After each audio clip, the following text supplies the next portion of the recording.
Assalamualaikum warahmatullahi wabarakatuh. Halo pemirsa yang ada di rumah atau dimanapun Anda berada. Senang sekali rasanya hari ini saya Vivi Kusuma bisa menemani Anda dalam program Bangga Jateng. Dan tentunya Anda bisa menyaksikan di channel 59 UHF atau bisa di aplikasi JPM Stream dengan download di Google Play Store. Dan tentunya untuk hari ini dengan tema peran Komisi Informasi dalam mewujudkan good governance di masa pandemi COVID-19. Pemirsa, keterbukaan informasi merupakan hak publik yang perlu dijaga. Sejak 2010, Indonesia sudah memiliki Undang-Undang Informasi Publik agar masyarakat bisa dengan mudah mengakses dengan benar. Nah, setelah 10 tahun lebih berjalan, apakah hak publik dalam memperoleh informasi sudah terpenuhi?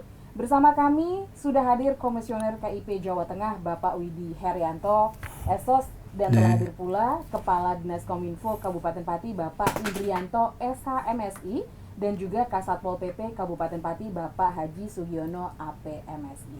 Baik, ini saya sapa dulu ya Bapak ya. Halo, apa kabar Bapak Widi Herianto SOS? Ini merupakan Komisioner KIP Jateng. Baik, alhamdulillah Mbak Vivi. Baik, sehat. Ya. Baik, dan di samping ada Bapak Indrianto SHMSI, ini selaku Kepala Dinas Kominfo Kabupaten Pati. Bapak, apa kabar? Alhamdulillah, sehat Mbak. Alhamdulillah ya. Dan selanjutnya ada Bapak Haji Sugiono APMSI selaku Kepala Satpol PP Kabupaten Pati. Kabar baik juga ya Pak pastinya ya? Alhamdulillah, sehat, baik semuanya. Baik, alhamdulillah. Baik, kita langsung menuju ini ya Pak Widi. Bapak, apakah hak publik dalam memperoleh informasi saat ini sudah terpenuhi semenjak Undang-Undang Informasi Publik dikeluarkan pada tahun 2010? Baik, nih, Pak? Baik Mbak Vi, yang pertama saya klarifikasi dulu. Undang-undangnya bukan tahun 2010 tapi tahun 2008. Jadi Undang-Undang Nomor 14 tahun 2008. Tetapi masyarakat gitu atau pemerintah dikasih waktu 2 tahun sebelum diaplikasikan gitu. Tapi undang-undangnya 2008. Yang kedua tentang apakah badan publik sudah cukup memberikan informasi gitu-gitu pertanyaannya nggih. Iya. Nah, saya rasa ini bervariasi antar daerah, antar badan publik, karena badan publik kan dari level nasional, di level provinsi, level kabupaten, kota, bahkan desa pun pemerintah desa juga badan publik ya. Jadi ya bervariasi, berlevel-level gitu. Oleh karena itu setiap tahun kami Komisi Informasi Publik Jawa Tengah melakukan monitoring dan evaluasi. Jadi ya ada yang sudah cukup banyak pada level informatif, ada yang masih juga di level menuju informatif, ada yang cukup informatif, ada yang kurang informatif, ada juga yang tidak informatif. Jadi semoga Kudus termasuk yang baik Pak ya, Pati termasuk yang baik ya kok Kudus. Iya. Variatif ya Bapak ya? Variatif. Untuk selanjutnya nih Pak, prinsip keterbukaan informasi publik apa saja yang diatur dalam Undang-Undang Keterbukaan Informasi Publik saat ini? Prinsipnya sebenarnya cuma sederhana aja, seperti prinsip syariat fikih. Jadi di fikih itu semuanya halal kecuali yang diharamkan, kan begitu. Nah, untuk mengharamkannya itu prosesnya lebih rumit daripada menghalalkan. Harus ada ijtima ulama atau kalau ini ada basul masail gitu ya. Nah, sama dengan informasi itu, pada prinsipnya semua informasi publik itu terbuka. Kecuali yang dikecualikan. Nah, pengecualiannya ini yang lebih rumit daripada membukanya. Jadi prinsip dasarnya sebetulnya sesederhana itu. Semuanya terbuka kecuali yang dikecualikan atau yang ditutup. Nah, untuk menutup itu butuh proses yang lebih rumit ketimbang kalau buka memang pada dasarnya terbuka. Begitu. Baik. Pak, mungkin bagi masyarakat awam mungkin masih bingung ya Pak ya. Mengapa sih Undang-Undang KIP ini menjadi penting gitu dalam kehidupan bermasyarakat dan bernegara? Oke, jadi begini. 100 tahun Indonesia merdeka kan sebentar lagi ya, 2045 Pak G. Artinya 24 tahun lagi kita menuju Indonesia yang ke-100. Nah, cita-cita besar kita, cita-cita besar para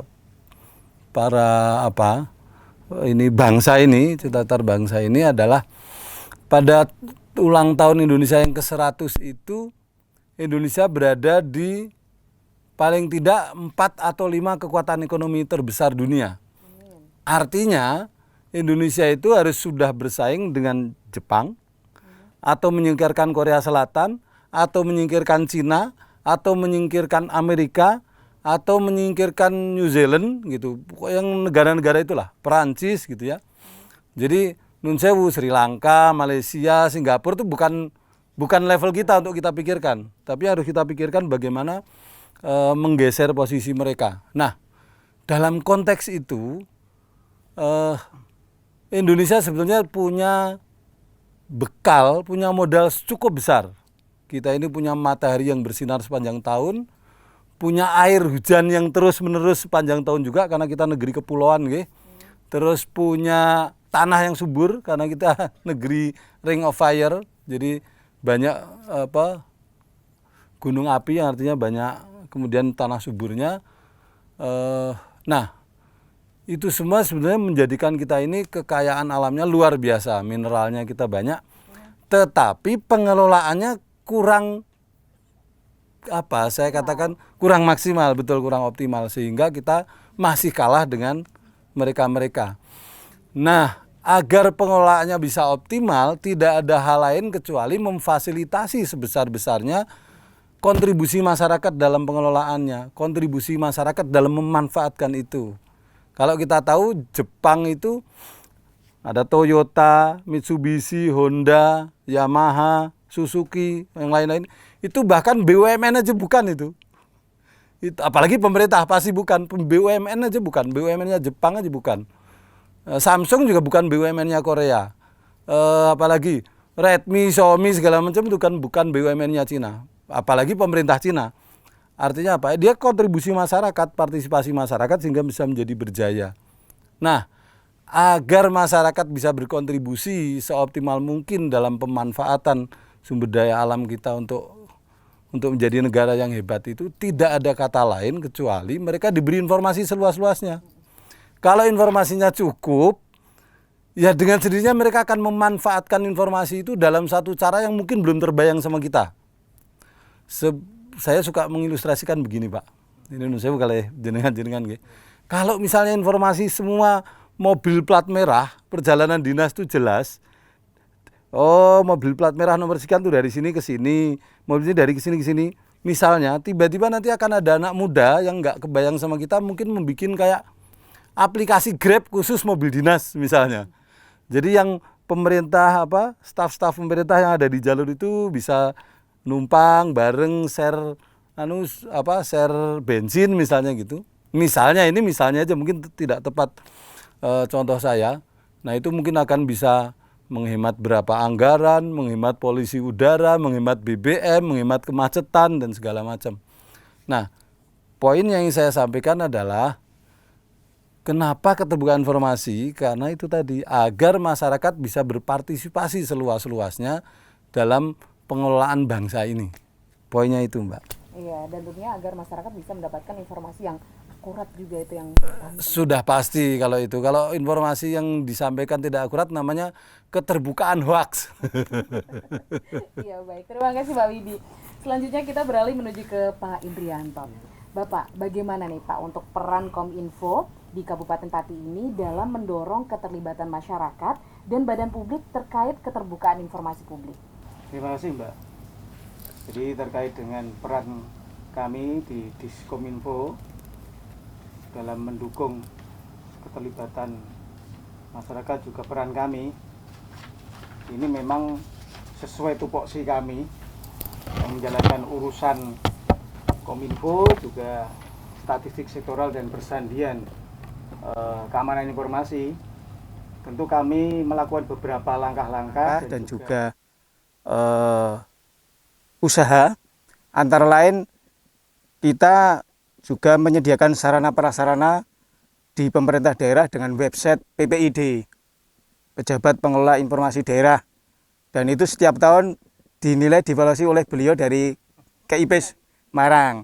Kita tahu tiap tahun ada peningkatan dan itu juga menjadi prasyarat memang sebagaimana dan sejauh mana Pemda dalam hal ini membuka ruang pelayanan kepada masyarakat, karena itu hak informasi itu merupakan hak dasar hak asasi manusia yang diatur di Undang-Undang Dasar pasal 28F.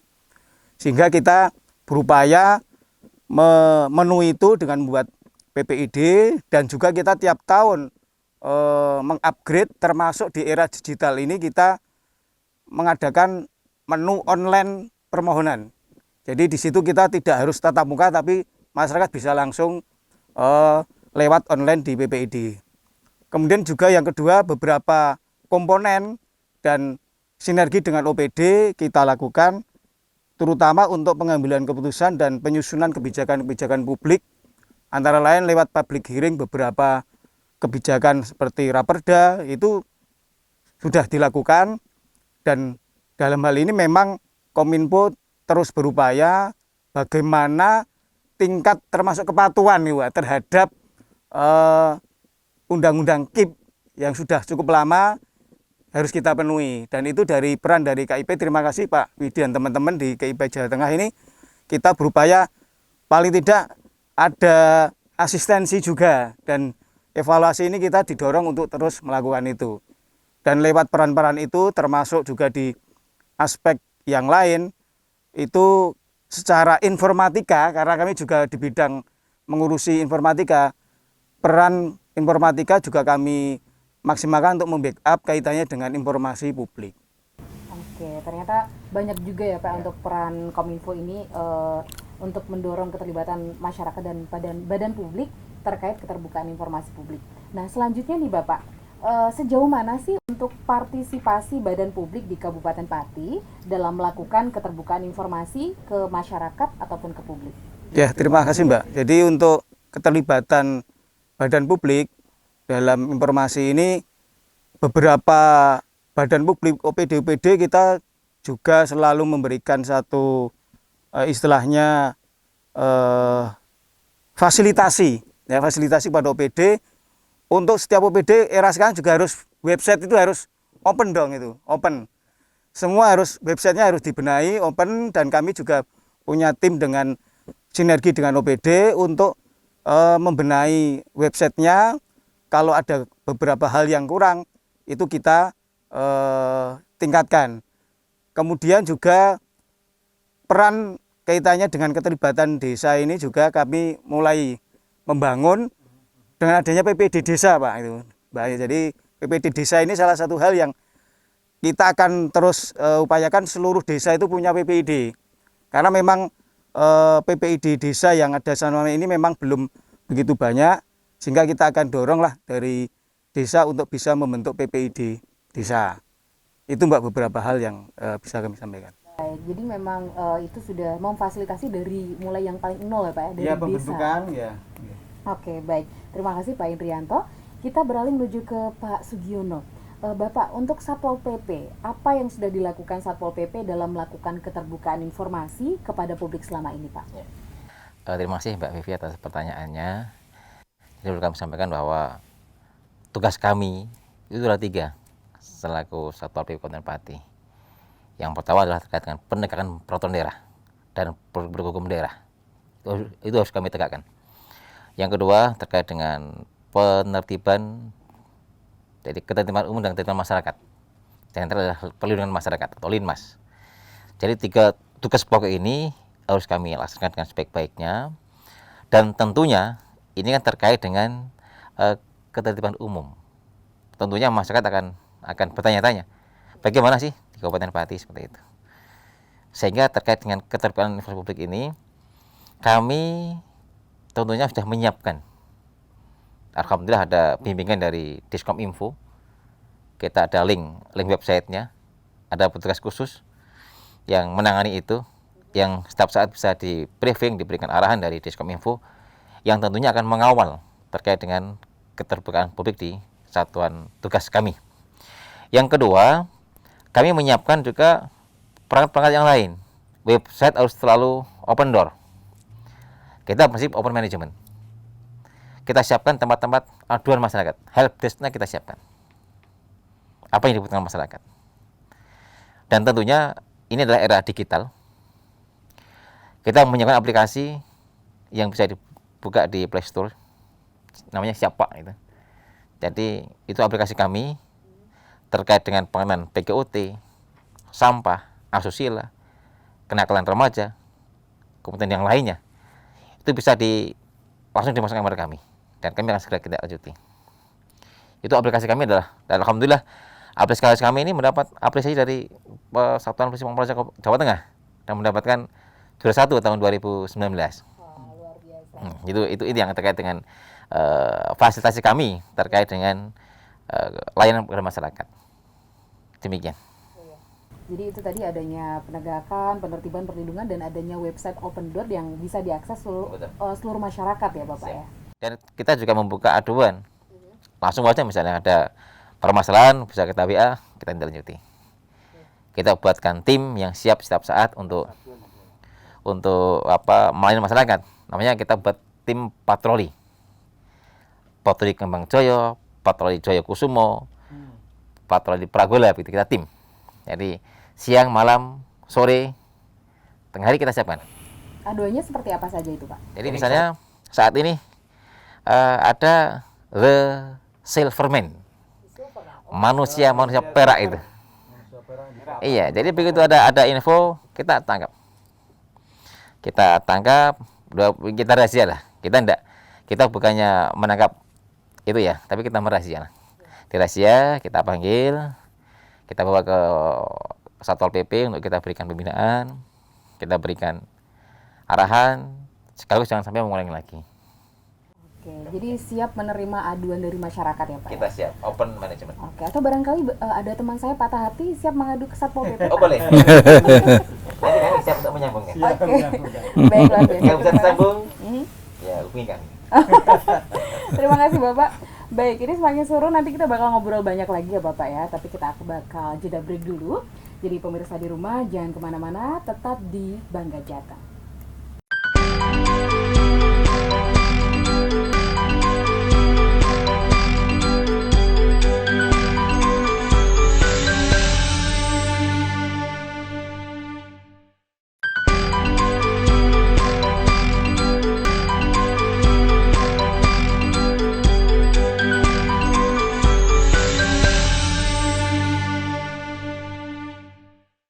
Baik, terima kasih pemirsa, Anda masih tetap menyaksikan di program Bangga Jateng dan Anda bisa menyaksikan melalui channel 59 UHF atau download JPM Stream melalui Google Play Store Anda. Saya pengen bertanya ke Pak Indrianto dulu nih.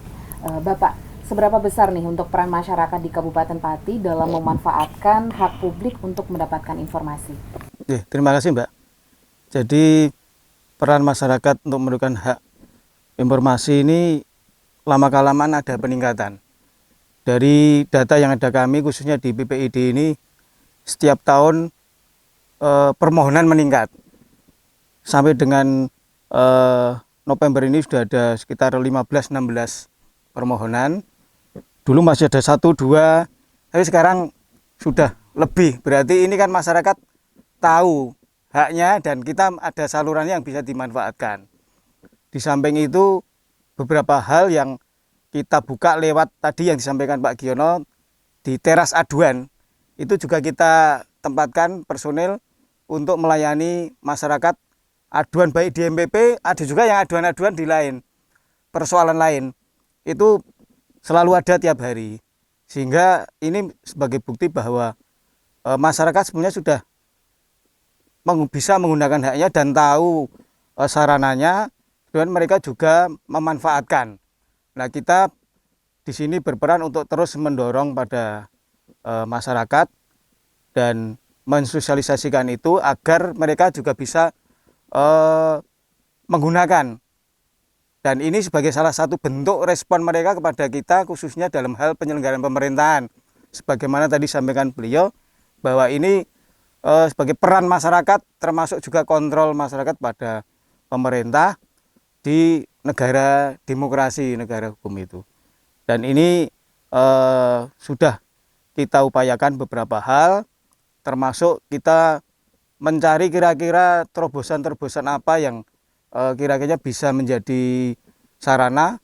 Dan ini tentu saja kita berkoordinasi dengan KIP dan tiap tahun pasti itu ada istilahnya sentilan, ini loh, perlu ada tambahan ini, ada perlu dilengkapi ini. Nah, itu suatu upaya untuk kita agar masyarakat juga bisa memahami bahwa keterlibatan masyarakat dalam informasi ini sangat penting di negara demokrasi. Iya, baik. Saya penasaran nih Pak, informasi apa saja yang sering diminta oleh masyarakat di Kabupaten Pati ini? Banyak Mbak yang sering masuk itu kaitannya dengan penggunaan dana desa.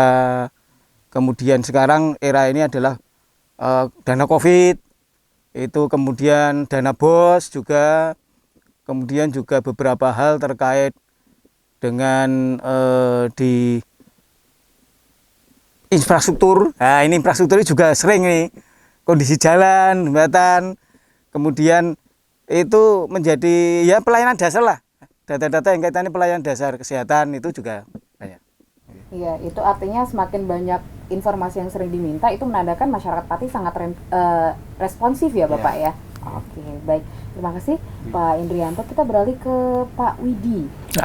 Bapak, apa sih, mungkin dari tadi kan kita berbicara mengenai badan publik ya. Nah, mungkin kita kembali ke pertanyaan awal nih ya. Apa yang dimaksud dengan badan publik menurut Undang-Undang KIP, Pak? Badan publik itu gampangnya aja ya, kalau saya ngomong masuk ke undang-undang bisa panjang ini. Tapi gampangnya gini aja. Badan publik adalah badan yang dibiayai oleh anggaran negara. Nah itu aja paling gampang. Badan publik adalah lembaga atau badan yang dibiayai oleh anggaran negara. Jadi bukan anggaran negara, keuangan negara ya. Keuangan negara itu tidak hanya anggaran, tapi ada keuangan non budgeter gitu kan, itu termasuk ya. Bahkan BUMN atau BUMD itu karena ada penyertaan uang negara, dia juga badan publik. Bahkan anak perusahaan dari BUMN atau anak perusahaan dari BUMD itu juga badan publik karena ada bagian dari keuangan negara di sana. Itu. Untuk mekanismenya seperti apa Pak? Nah, mekanisme meminta informasinya ya, itu sebetulnya itu namanya tadi disebutkan ada PPID, Pejabat Pengelola Informasi dan Dokumentasi. Di setiap badan publik itu seharusnya ada. Kemudian ada juga namanya atasan badan publik. Jadi saya ambil contoh yang sederhana aja untuk masyarakat Pati, itu ada yang namanya pemerintah desa kan. Nah, PPID-nya atau Pejabat Pengelola Informasi dan Dokumentasinya itu biasanya, tidak harus sih, tapi biasanya adalah sekretaris desa. Nah, mereka atau si pemohon ini mengajukan permintaan kepada sekretaris desa. Berbagai cara, terserah perangkat desa menyediakannya ya. Bisa surat, bisa lisan, bisa telepon gitu kan. Tapi kalau dia lisan maka kewajiban si PPID itu untuk mencatatnya. Nah, kemudian nanti ada waktu 10 hari bagi PPID untuk mencarikan informasi lah kira-kira, atau ngecek apakah informasinya itu di dalam penguasaannya atau enggak. Kalau enggak, nanti dia bisa menjawab setelah dikasih waktu maksimal 10 hari untuk menyampaikan informasinya tidak ada, atau informasinya sedang kami carikan, atau informasinya bukan di wilayah kami kewenangannya, tetapi misalnya di kecamatan misalnya gitu ya. Atau dia bisa meminta waktu, saya minta waktu tambahan 7 hari ya, diperbolehkan oleh peraturan. Dia minta waktu tambahan 7 hari. Nah, kalau sudah 10 plus 7, 17 hari ya, itu tetap tidak bisa memberikan informasi, maka si pemohon berhak membuat keberatan istilahnya kepada atasan PPID. Kalau di konteks desa tadi atasan PPID-nya adalah kepala desa. Kalau konteks kabupaten atasan PPID-nya sekda ya Pak. Jadi kalau PPID-nya kan masing-masing dinas bisa ada ini ya. Ada PPID utama, ada PPID pembantu. Nanti kalau keberatan setelah 17 hari itu mengajukan surat kepada sekda selaku atasan PPID. Nah, nanti sekda punya waktu 14 hari untuk menanggapi. Oh ya, informasinya ternyata ada, atau informasinya masih kami carikan, atau informasinya tidak boleh dibuka misalnya begitu. Nah, si pemohon itu nanti kalau sudah ada jawaban dari atasan PPID, si pemohon keberatan, enggak ini harusnya dibuka tapi kok dia nggak ngasih gitu. Maka si pemohon mengajukan sengketa kepada Komisi Informasi ke kami. Terus nanti kami akan melakukan upaya mediasi dan adjudikasi. Kalau diadjudikasi harus dibuka ya buka. Kalau ditutup ya sebaiknya jangan dibuka kan gitu. Nah kalau nanti nggak puas, ada beberapa kasus badan publiknya yang tidak puas dengan keputusan kami, ya dia bisa melakukan banding. Kalau nggak puas lagi bisa melakukan kasasi sampai inkrah di Mahkamah Agung ya. Ada contoh kok yang desa Tegalrejo nggih. Tegalrejo itu sudah ditetapkan sama kami, udah dibuka. Dia tetap banding ya, bandingnya bilang PTU-nya buka, menguatkan putusan KI. Tetap aja dia ke Mahkamah Agung. Mahkamah Agung yang ngomongnya ya menguatkan putusan KI, buka gitu. Oke. Matang. Bapak, sebenarnya masyarakat ini bisa secara gamblang untuk meminta semua informasi yang ada di badan publik, atau seperti yang Bapak bilang tadi ya, ada pengecualian informasi. Nah, mungkin contohnya seperti apa itu, Pak? Baik, sebelum saya ke pengecualian informasi ya, saya jelaskan dulu bahwa jika informasi dipersulit itu badan publik bisa kena sanksi pidana. Kalau dia tidak membuka informasi yang sudah seharusnya dibuka ya, sanksi pidananya maksimal 1 tahun. Nah itu artinya sama-sama harus hati-hati juga, tetapi tidak semudah itu karena harus ada proses sampai inkrah. Nah tidak semua informasi boleh dibuka karena menutup informasi yang seharusnya dibuka sama bahayanya dengan membuka informasi yang seharusnya dikecualikan, ya, ditutup. Itu misalnya informasi terkait pribadi. Informasi terkait pribadi itu ya nomor rekening, tanggal lahir misalnya, alamatnya gitu, anaknya berapa, tinggal di mana. Itu informasi bersifat pribadi. Dan itu permanen. Maksudnya permanen itu tidak ada masa ini sekarang ditutup besok dibuka gitu ya. Enggak. Tapi kalau misalnya informasi tentang anggaran misalnya tadi Pak G, dana desa gitu dipakai untuk apa aja, surat pertanggungjawabannya itu ada masa retensi istilahnya, masa boleh ditutup itu sampai sudah diaudit oleh BPK. Kalau sudah diaudit oleh BPK ya harus dibuka. Okay.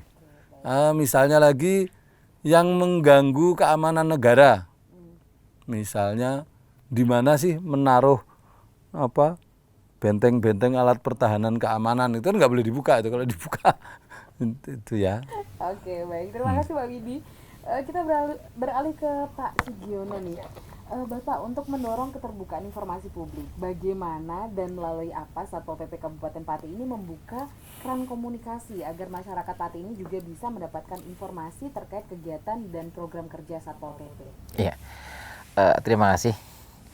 Ini kami tadi sudah kami sampaikan bahwa kami di Satpol PP ini berusaha untuk open management, sehingga masyarakat bisa tahu. Di antaranya adalah kami kerjasama dengan media, baik media cetak, media televisi, kemudian dengan media online. Ini kita rekrut, kita sama-sama. Kenapa kita sama-sama? Mereka adalah mitra kerja kami sebagai penyambung, gitu. Sehingga apa program kerja kami, program apa bisa tersampaikan lewat mereka dan masyarakat tahu. Gitu. Kemudian kita juga kita buatkan tim media sosial. Apa kegiatan kita tiap hari kita mediakan lewat sosial, Twitter, kemudian Instagram, Facebook dan lainnya. Ini kita publikasikan. Apalagi kita secara berjenjang ini ada pelaporan ke provinsi dan pusat. Apalagi di tengah pandemi ini ya, harus kita laporkan apa sih kegiatan program kami. Kemudian termasuk kami juga ada program Prajawibawa 50. Itu program unggulan kami. Dan alhamdulillah program unggulan kami ini kemarin ada kita kita publikasikan, kita lombakan, mendapat juara 1 tingkat Jawa Tengah. Di antara Satpol 35 kabupaten kita juara 1. Kenapa kita lakukan itu? Prajawibawa ini adalah moto Satpol PP Republik Indonesia, Praja Wibawa, itu betul wibawa. Kita sebagai penegak perda, kita juga harus bagaimana sih kita memberikan yang terbaik untuk masyarakat. 50 itu sebagai wujud kelahiran Satpol PP. Ya, jadi kebetulan kita ada anggota kita ada 50 orang. Ini bagian edukasi, bagian sosialisasi, bagian penindakan, bagian publikasi. Ini yang kita jalankan sehingga masyarakat tidak hanya tahu, oh Satpol PP ini anarkis, Satpol PP ini selalu bertindak kasar apalagi pada kaki lima. Nah, kita berupaya untuk bisa humanis. Inilah kegiatan kami. Nah, gitu, seperti itu. Jadi memang untuk di era digital ini memang sangat berpengaruh sekali ya Pak ya? Iya, sangat berpengaruh sekali. Iya, oke. Kita juga kita pesan ya, kita berusaha lah. Kita kan juga gaul gitu ya.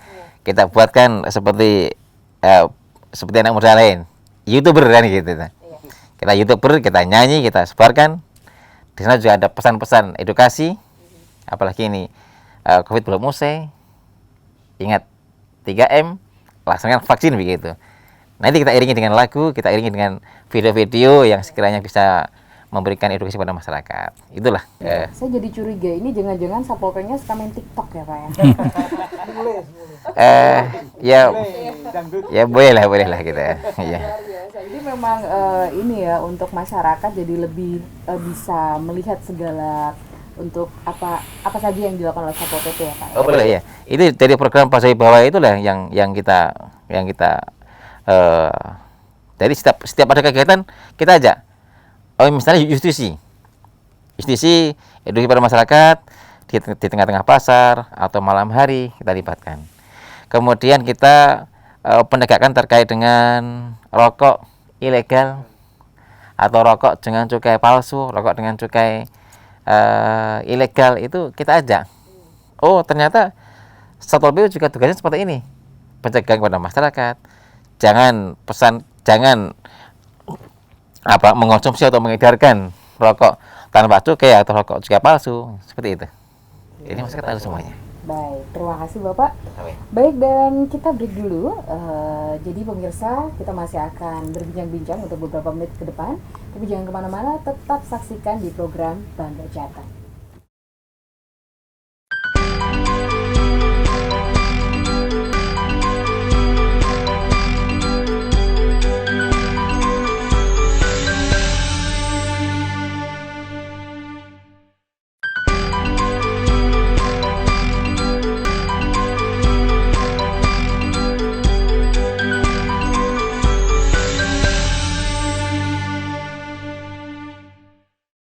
Baik, terima kasih pemirsa. Masih bersama saya Vivi Kusuma dalam program Bangga Jateng dengan tema peran Komisi Informasi dalam mewujudkan good governance.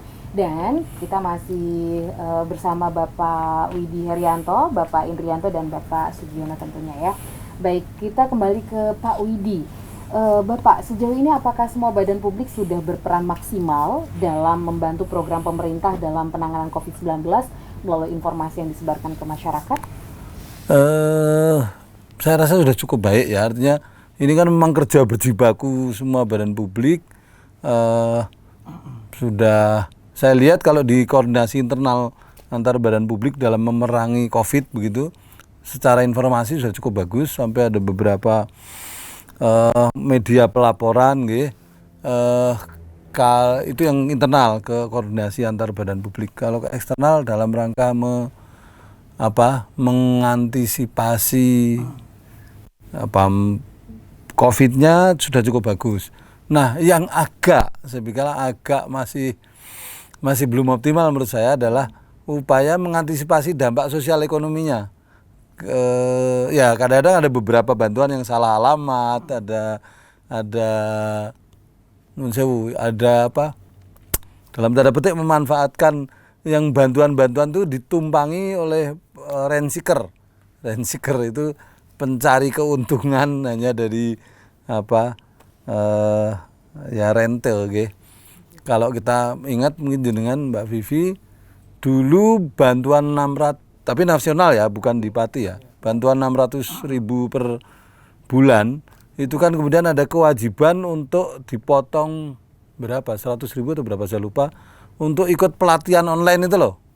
Nah, pelatihan online yang bahan-bahannya ternyata di YouTube yang nggak perlu bayar juga ada gitu kan. Nah, ini kan apa saya bilang rent seeker ya. Jadi siapa itu akhirnya staf khusus presiden bidang milenial akhirnya diberhentikan itu loh. Nah, masih ingat gak apa kasus itu. Jadi kalau dari penanganan bagaimana kesehatannya segala macam menurut saya sudah bagus lah. Di internal juga bagus.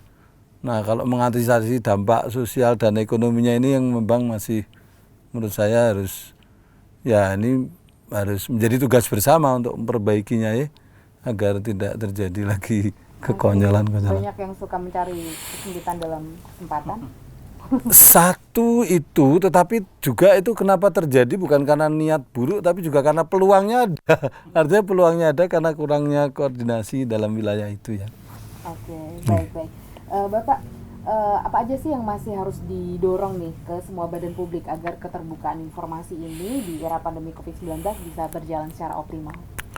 Menurut saya kalau yang harus masih didorong apa ya, ini kali ya, apa namanya, koordinasi antar badan publik Pak ya, atau kita mengenal kadang-kadang ada yang disebut ego sektoral. Jadi misalnya nih ya, kan ada program satu data. Jadi semua data itu seharusnya bisa terkoneksi satu data. Tapi nanti misalnya data tentang kemiskinan akibat COVID misalnya ya, dampak COVID karena kemiskinan. Ini nanti Dinas A punya data berbeda dengan Dinas B bisa punya data berbeda dengan Dinas D, dan segala macam. Nah, ini kan konyol. Nah, program satu data itu harus terlink gitu, terlink jadi satu. Misalnya dari level fasilitas kesehatan dari Puskesmas atau Polindes gitu. Dia menangani berapa orang kena COVID. Karena otomatis datanya itu bisa terlink di Dinas Kesehatan Kabupaten, sehingga kalau ngitung berapa COVID ya sudah cukup dari menjumlahkan itu semua gitu misalnya. Tapi itu yang mengelola kan Kominfo sebagai wali datanya kabupaten. Tetapi yang sering terjadi adalah masih ada, kalau secara teknis bisa, secara teknis tinggal akses protokol internetnya disambungkan, itu masing-masing server dari masing-masing dinas itu bisa nyambung. Tapi masalahnya bukan di teknis, masalahnya di kebijakan untuk saya nggak tahu, semoga ini tidak terjadi di Pati Pak ya, tapi dulu beberapa Kominfo itu mengeluh ke saya sendiri waktu itu, ya saya meminta data ke sana itu nggak bisa otomatis dikasih Pak katanya.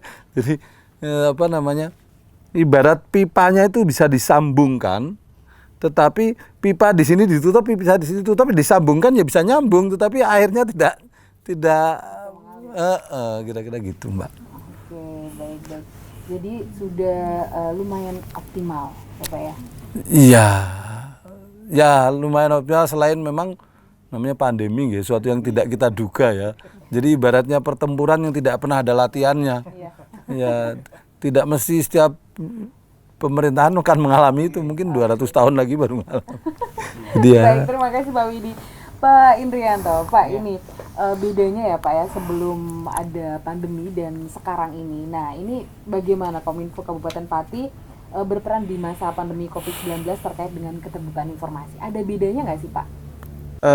Ada Pak, jelas ya bedanya untuk keterlibatan Kominfo kaitannya dengan informasi ini.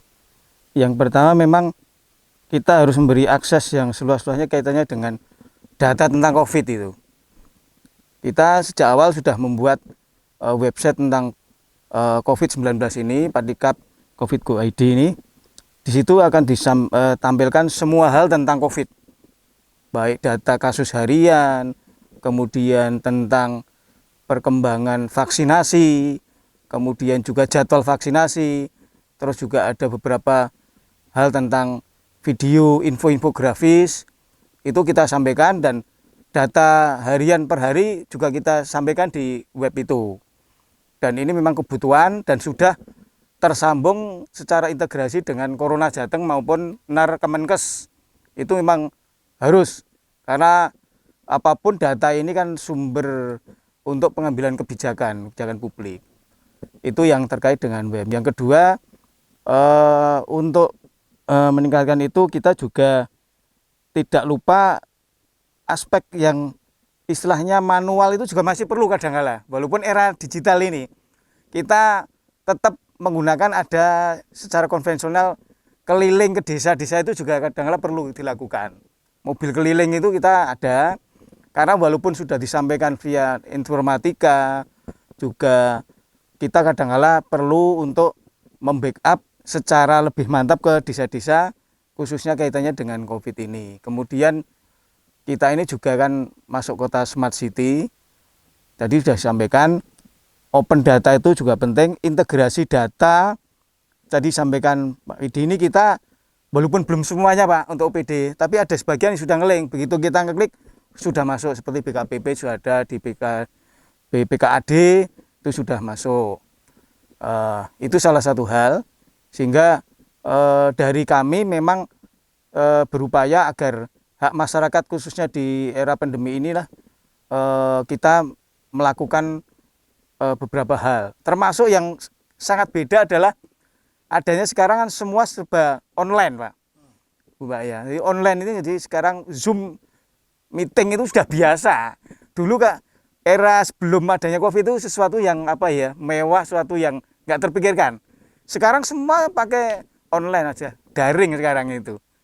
Dan itu juga saya kira nanti tren ke depan seperti itu, mau tidak mau dipaksa dengan teknologi, dan itu akan lebih efektif. Walaupun memang bangsa timur itu kan kadang-kala kalau belum ketemu belum marem itu Mbak, belum ketemu fisik itu belum marem. Tapi paling tidak itu kan memang ya tuntutan zaman, sehingga itu harus kita lakukan. Ya. Baik. Pak, tadi kan Bapak bilang untuk strategi yang digunakan Kominfo ini untuk menyasar masyarakat ada secara digital juga manual ya Pak ya. Atau mungkin bisa dijelaskan kembali Pak untuk strategi apa saja sih, atau barangkali ada cerita yang paling mengena gitu bagi Kominfo terkait dengan informasi di masa pandemi COVID-19 kali ini. Ya, salah satu hal itu adalah kemarin kami di Celuak adalah terkait dengan embrio untuk KIM, untuk kelompok informasi masyarakat. Nah, ini juga salah satu hal yang kadangkala terlupakan, yang dulu mungkin kalau mencapai itu loh Pak. Nah, itu kan perlu juga kita masuki untuk menyampaikan informasi-informasi ke KIM itu. Dan dari KIM ini sendiri kadangkala mereka bervariasi. COVID sampai sekarang itu kadangkala masih di benak mereka itu juga ada yang nuwun sewu, apa bener ini COVID itu. Nah, itu kan padahal banyak juga anak muda. KIM ini ada juga yang di era digital mereka basisnya teknologi.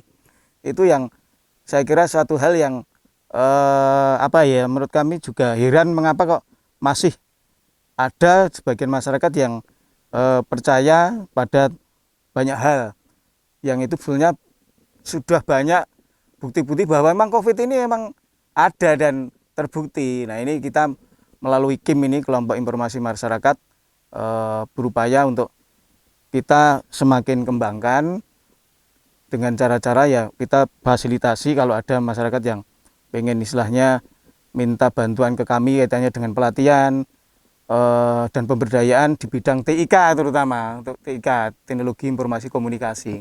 Oke, baik, dan sangat bermanfaat untuk KIM tadi itu ya Pak. Ya. Oke, baik, kita berlanjut ke Pak Giono nih. Bapak dalam penanganan COVID-19 dan juga kaitannya dengan penegakan perda, bagaimana nih peran Satpol PP Kabupaten Pati di era keterbukaan informasi di masa pandemi kali ini untuk membantu mengatasi pandemi COVID-19? Terima kasih. Nah, kita ingatkan masyarakat, aturan sekarang ini PPM seperti ini. PPKM kita mode darurat level 4, level 3, level 2, kembali ke level 3. Ini suatu hal yang harus kita patuhi dan kita laksanakan. Jadi jangan lengah, misalnya kita jangan lengah dengan adanya kita udah level 3, kita udah level 2, kita tetap waspada. Apalagi ini ada di Wisma Atlet misalnya ada kasus COVID yang baru, ini kan yang kita waspadai. Jangan lupa lah, COVID belum berakhir, kita harus waspada itu. Ini yang pertama. Jadi tugas kami dengan TNI Polri. Jadi edukasi yang berkelanjutan ya, Bapak? Harus itu. Baik, Pak, ada nggak sih kendala keterbukaan informasi publik dari Satpol PP ke masyarakat atau sebaliknya di masa pandemi COVID-19 ini? Ya, saya rasa ya tidak begitu banyak kendala ya. Tetapi kita kembali kepada masyarakat. Tadi kita sudah difasilitasi oleh Kominfo. Kita ada di Mall Pelayanan Publik kita ada gerai aduan masyarakat.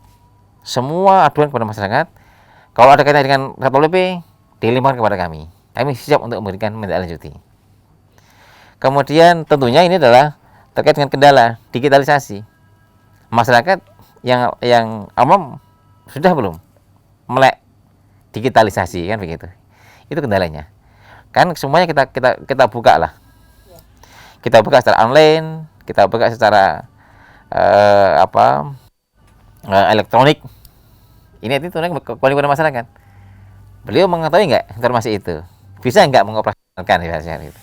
Prinsip kami siap untuk memberikan kepada masyarakat, baik itu online maupun WA atau aduan, kami siap untuk itu. Siap. Semua untuk masyarakat, kita bantu masyarakat. Oke, baik. Terima kasih, Mas Giono. Baik, kita break sebentar, pemirsa. Jangan kemana-mana dan kita akan kembali lagi setelah pesan-pesan berikut ini. Tetap di Bangga Jateng.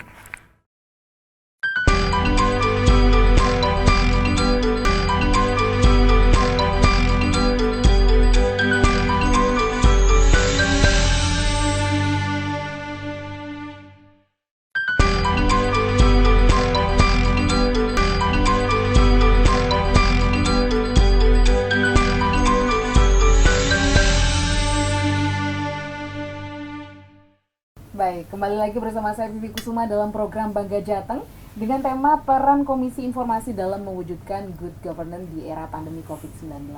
Dan tentunya masih bersama Bapak Widi Herianto, juga Bapak Indrianto dan Bapak Sugiono pastinya. Baik, kita lanjut ke pertanyaan buat Pak Widi. Bapak, ketika terjadi sengketa antar masyarakat dengan badan publik dalam proses meminta keterbukaan informasi, apa nih peran KIP dalam hal ini? Baik, jadi KIP ini menjadi lembaga yang pertama memediasi sengketa itu. Jadi misalnya ada satu informasi, kemarin misalnya yang paling banyak informasi tentang surat pertanggungjawaban penggunaan dana desa. Jadi kalau surat pertanggungjawaban itu artinya berarti di sana ada ringkasannya, ada detailnya, bahkan ada bukti-bukti pembelanjaannya, ada faktur pajak, nota belanja segala macam itu. Itu menurut desa, pemerintah desa itu tertutup di beberapa desa itu. Dianggap kalau yang sampai detail-detail itu jangan dibuka, kira-kira itu ini hanya untuk auditor katanya. Nah, menurut pemohon ini harus dibuka karena ini adalah informasi publik misalnya gitu ya. Nah, terus setelah proses tadi ada mengajukan keberatan kepada atasan PPID-nya, dalam hal ini adalah kepala desa, terus ke kami. Nah, kami undang dua pihak itu untuk dimediasi. Jadi dimediasi itu ya kita tanya, kamu minta data itu tuh apa toh? Gitu kamu bukan auditor gitu. Meskipun benar dia haknya dia. Secara hukum hak publik ya. Terus tapi kan ya kita namanya mediasi. Terus yang ke pemerintah desa kita katakan juga, jadi informasinya kamu punya ndak? Punya ya sudah, kalau punya dikasihkan aja. Gitu. Itu tahap mediasi namanya. Jadi mencari kesepakatan yang kemudian itu dibuat keputusan Komisi Informasi tentang mediasi. Nanti ada lampirannya kesepakatan mediasinya. Ya sudah, satu ini contoh kasus real nih. Minta waktu 6 hari kerja atau 7 seminggu waktu itu untuk menyiapkannya. Terus tetapi kesepakatannya adalah seluruh biaya fotokopi, karena segebok toh Pak, harus ditanggung si pemohon gitu. Misalnya begitu, itu contohnya. Nah, ada kasus lain yang di mediasi tetap tidak sepakat dua pihak. Tetap tidak sepakat, ya kita masuk ke adjudikasi. Kalau adjudikasi ya sidang. Benar-benar sidang, kita ada pembuktian, ada saksi gitu segala macam. Terus kita namanya sidang ya kita buat keputusan. Keputusannya dibuka atau ditutup gitu ya. Nah, nanti dipersilahkan kepada masing-masing pihak kalau masih tidak menerima hasil keputusan sidang kami, silahkan ke PT UN untuk melakukan banding. Jadi kalau masih tidak puas lagi dengan PT UN, silahkan kasasi ke Mahkamah Agung. Nah, sejauh ini selama saya tahu sebagai komisioner, semua keputusan kami tidak pernah ada yang dibatalkan oleh oleh banding maupun oleh kasasi. Artinya saya mau sampaikan ke masyarakat, ngentek-ngentek ragat. Sudahlah, kalau disuruh buka aja. Gitu. Atau kalau ditutup ya pasti memang menurut undang-undang itu tertutup seharusnya. Nah, sebetulnya gampang saja ini terutama kepada teman-temannya jenengan Pak Giono dan Pak Supriyanto. Gampangnya gini aja lah. Kalau tidak ada amanah undang-undang, saya katakan undang-undang yang meminta menutup, itu pasti terbuka. Jadi karena undang-undang keterbukaan informasi publik kan levelnya undang-undang. Dia hanya bisa dibatalkan oleh undang-undang lain. Jadi kalau tidak ada sandaran undang-undang yang meminta itu ditutup, itu pasti terbuka. Contoh peraturan presiden gitu misalnya, atau instruksi gubernur, nggak bisa. Itu nggak, karena dulu pernah kasusnya di Kota Semarang, itu peraturan gubernur yang dipakai asas untuk menutup, ya pasti gak kalah, kan karena di bawah undang-undang toh. Itu prinsipnya.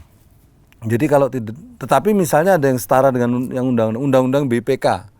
Jadi kalau dokumen-dokumen anggaran itu tadi di undang-undang BPK, kalau belum diaudit BPK boleh ditutup. Nah itu kita hormati juga. Kira-kira gitu Mbak. Jadi ya kita melakukan mediasi. Kalau mediasi nggak bisa, kita lakukan persidangan adjudikasi namanya. Oke, baik. Lalu bagaimana nih Pak untuk KIP dalam hal mendorong masyarakat untuk tidak takut nih Pak untuk meminta informasi publik kepada badan publik? Bagaimana itu Pak? Ya kami mempunyai beberapa cara ya, maksud saya gini. Intinya adalah kampanye kan, mendidik masyarakat jangan takut begitu. Nah, oleh karena itu ini kadang-kadang ada satu dilema kita ini.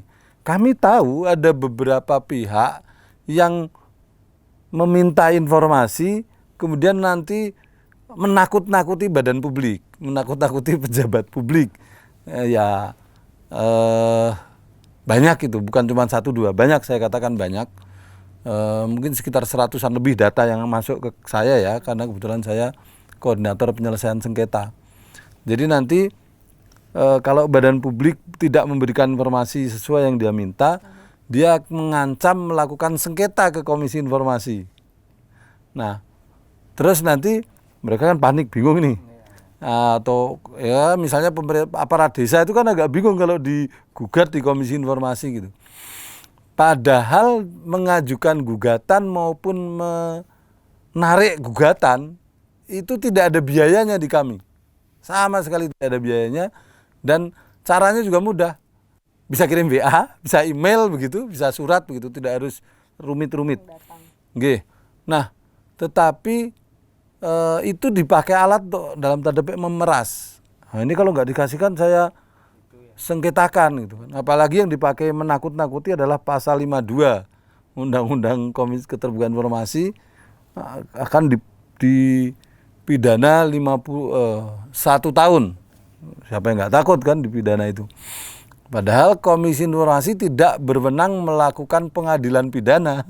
Komisi Informasi hanya melakukan pengadilan informasi. Jadi ini dibuka atau ditutup gitu saja. Iya, dimediasi ataupun kalau disidangkan ya itu ya. Atau dibuka tetapi ditutup sebagian.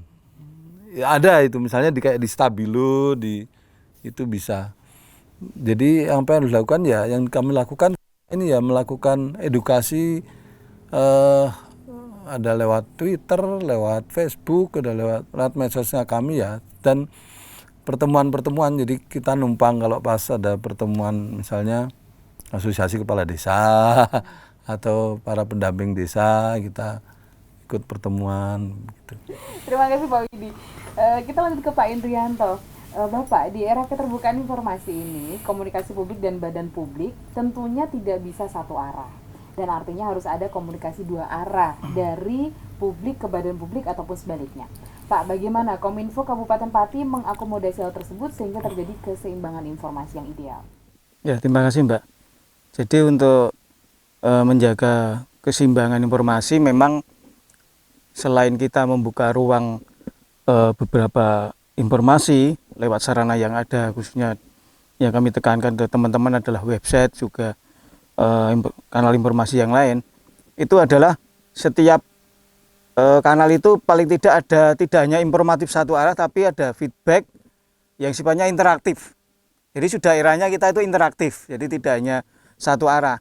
Makanya di setiap OPD, websitenya itu harus ada istilahnya seperti kontak kami, hubungi kami, kemudian juga harus ada petugas yang memang harus standby. Lah ini yang kadang-kala memang kita masih berproses terus agar masing-masing OPD ini bisa menyalurkan informasi, juga menyaring informasi termasuk menangkap informasi. Jadi tidak hanya satu arah, itu harus menjadi catatan juga bersama, karena itu sudah eranya kita itu menyampaikan informasi, juga masyarakat juga harus kita resapi atau kita ambil beberapa hal yang menjadi bahan kita untuk memperbaiki diri juga di dalam penyelenggaraan pemerintahan. Saya kira itu beberapa hal yang kami lakukan, Mbak.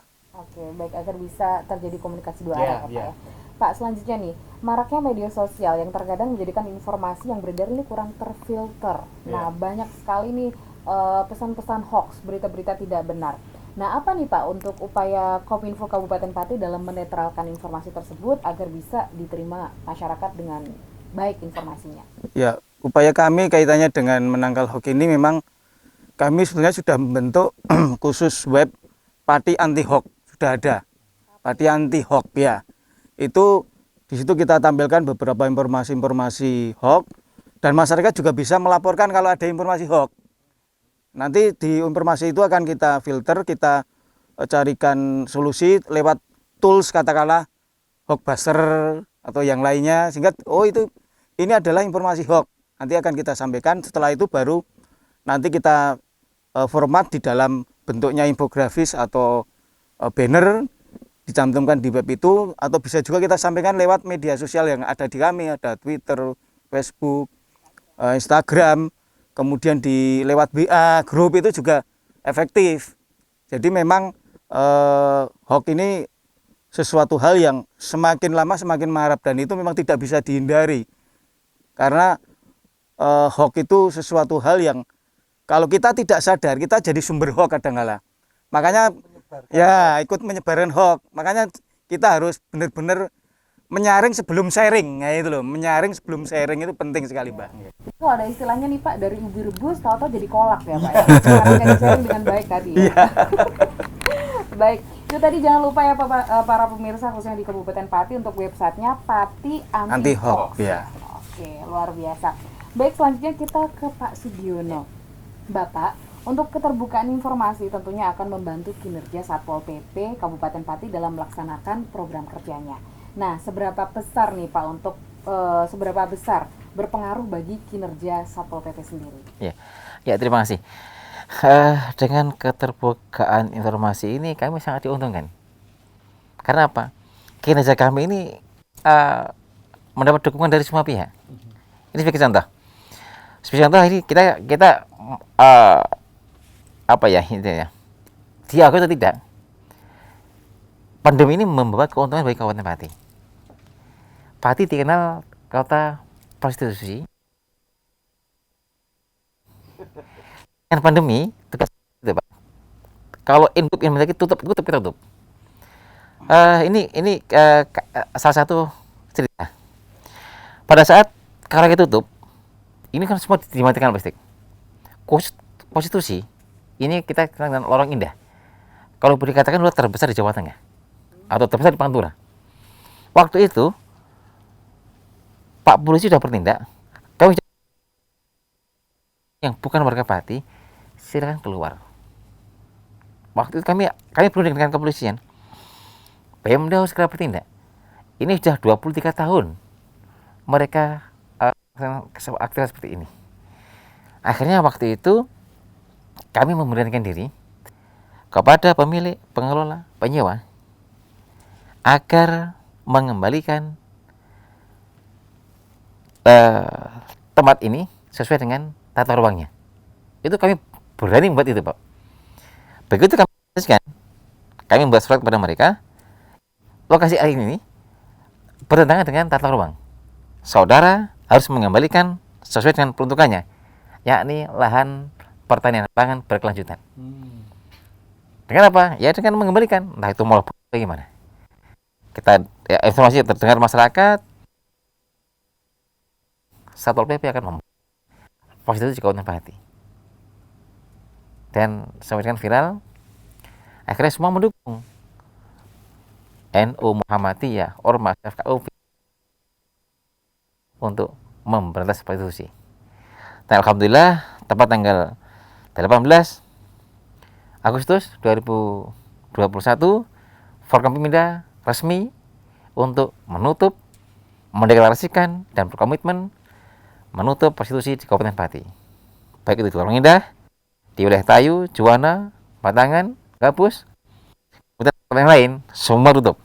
Nah, dan khusus LI ini sudah kita berikan peringatan pertama, peringatan kedua untuk membongkar sendiri, dan nanti kalau misalnya belum ditaati, nanti juga akan kita bongkar sesuai dengan aturan yang ada.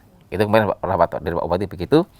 Jadi ini sangat mendukung sekali ya kinerja kami dan kerja pemerintah daerah tentunya. Oke, luar biasa. Jadi yang awalnya Pati terkenal dengan sebutan kota 1000 karaoke, semoga bisa berubah menjadi Pati 1000 tempat wisata kali ya Pak ya. Amin.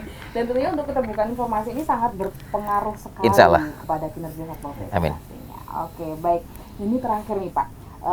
Monggo silakan untuk pesan-pesan dari Bapak Widi, Bapak Indrianto juga Pak Sugiono terkait dengan peran Komisi Informasi dalam mewujudkan good governance di masa pandemi COVID-19 seperti apa? Monggo kita mulai dari Bapak Widi silakan. Baik, saya ingin menyampaikan 3 hal. Yang pertama, pada badan publik, pokoknya jangan takut-takut membuka informasi kecuali perintah menutupnya itu undang-undang. Kalau di luar undang-undang, udahlah buka aja daripada nanti disengketakan dan pasti kalah. Itu yang dari untuk badan publik. Yang kedua untuk masyarakat, marilah kita beranjak dari sekedar mencurigai pemerintah menjadi keinginan untuk berkontribusi bagi pemerintah, bagi pembangunan. Jadi saya katakan tadi informasi-informasi yang disampaikan Pak Isdianto, banyak informasi tentang anggaran desa, anggaran infrastruktur segala macam itu kan masih sifatnya mencurigai pemerintah nih. Nah, mari kita naik satu level lagi, mencari informasi yang bermanfaat untuk masyarakat secara langsung. Misalnya informasi tentang bantuan langsung tunai itu dikasihkan ke siapa aja sih? Atau mungkin sebelum jadi informasi ketapan bantuan tetapi masih rencana pemberian bantuan, nah itu dicari informasinya sehingga masyarakat bisa berkontribusi. Oh itu salah sasaran, ini sudah cukup baik, ini sudah tidak tepat gitu. Itu jadi memberi masukan yang baik, berkontribusi. Itu yang kedua bagi masyarakat agar beranjak dari sekedar mencurigai pemerintah, tapi membantu pemerintah atau membantu kita semua menggunakan keterbukaan informasi itu. Nah yang ketiga sih ini praktis saja, kami sedang melakukan monitoring dan evaluasi kepada semua badan publik di Provinsi Jawa Tengah. Nah ini sudah tahap akhir namanya uji publik, jadi badan-badan publik terpilih itu tanggal 23 dan 24 itu akan oleh kami akan dilakukan namanya uji publik. Jadi mereka nanti akan mempresentasikan keterbukaannya di badan publiknya masing-masing. Nah, masyarakat silakan nanti bisa lewat streaming, lewat Zoom, lewat streaming ya Mbak ya. untuk nanti bisa mengajukan pertanyaan, bisa ikut kayak melakukan uji publik. Uji publiknya selama ini sih kita melibatkan orang luar, bukan komisioner justru, tapi ada wakil media, ada wakil NGO, ada wakil akademisi, dan dibuka peluang bagi masyarakat untuk menyampaikan pertanyaan atau tanggapannya gitu. Gitu, Mbak. Terima kasih Pak Widi. Jadi semangat lah. Selanjutnya Pak Indrianto, monggo. Terima kasih Mbak. Jadi memang terkait dengan hak untuk tahu Mbak ya. Dari hak untuk tahu sedunia ini termasuk juga hak untuk melihat informasi ini, kita berpesan pada teman-teman badan publik ini juga jangan khawatir, tapi juga pemohon informasi itu harus bertanggung jawab dan sudah meningkat levelnya, tidak hanya untuk mengawasi, mencurigai, tapi memberdayakan. Ya, kalau saya seperti itu, sehingga semua akan terasa lebih smooth dan kita bersama mendapat informasi, juga masyarakat memperoleh informasi untuk kebersamaan dan tercapainya tujuan besar kita, negara yang adil makmur. Ya. Amin. Baik, terima kasih. Pak Sugiono, bagaimana nih Bapak? Ya, terima kasih. Good government ini adalah satu kebutuhan dari pemerintahan. Jadi harus kita laksanakan demi penyelenggaraan pemerintahan yang baik, yang clean dan good government. Itu adalah satu yang tugas kita untuk menjalankan itu. Saya pada masyarakat, apabila ada hal-hal yang kurang, silakan beritahu kami. Apabila ada pelanggaran perda, silakan beritahu kami. Kami insya Allah akan berusaha untuk memberikan yang terbaik kepada masyarakat, untuk memberikan yang terbaik kepada masyarakat, sehingga kami bisa betul-betul profesional dan proporsional dalam memberikan pelayanan kepada masyarakat. Dan apalagi ini khusus untuk yang pandemi COVID, ini perlu kami sampaikan bahwa COVID-19 belum usai. Kami harapkan untuk tetap menjaga protokol kesehatan, jangan bosan-bosan protokol kesehatan, dan laksanakan vaksin. Kita bantu pemerintah daerah khususnya untuk peningkatan pelaksanaan vaksin bagi lansia, sehingga nanti bisa level padi bisa turun, kita kembali normal sebagai biasa. Terima kasih. Semangat selalu. Oke, semangat ya Pak ya. Semangat. Oke, baik, terima kasih Pak Widi, Pak Indrianto, dan Pak Sugiono. Sama-sama. Yang kali ini dalam program Bangga Jateng. Sebenarnya saya masih ingin berlama-lama ya ini dengan beliau-beliau, tapi ternyata untuk waktu juga sangat terbatas. Dan tentunya bagi pemirsa yang ada di rumah, demikian untuk bincang-bincang kali ini bersama beliau-beliau yang sangat hebat dan sangat semangat ya Pak ya. Baik, terima kasih untuk kali ini di Bangga Jateng dengan tema peran Komisi Informasi dalam mewujudkan good governance dalam pandemi COVID-19. Dan tentunya buat Anda yang ingin menyaksikan program ini, Anda bisa menyaksikan di channel 592HF atau di JPM Stream, dan jangan lupa untuk download di Google Play Store Anda. Baik, saya Vivi Kusuma mengucapkan terima kasih banyak dan sampai jumpa untuk lain kesempatan. Wassalamualaikum warahmatullahi wabarakatuh. Waalaikumsalam warahmatullahi wabarakatuh.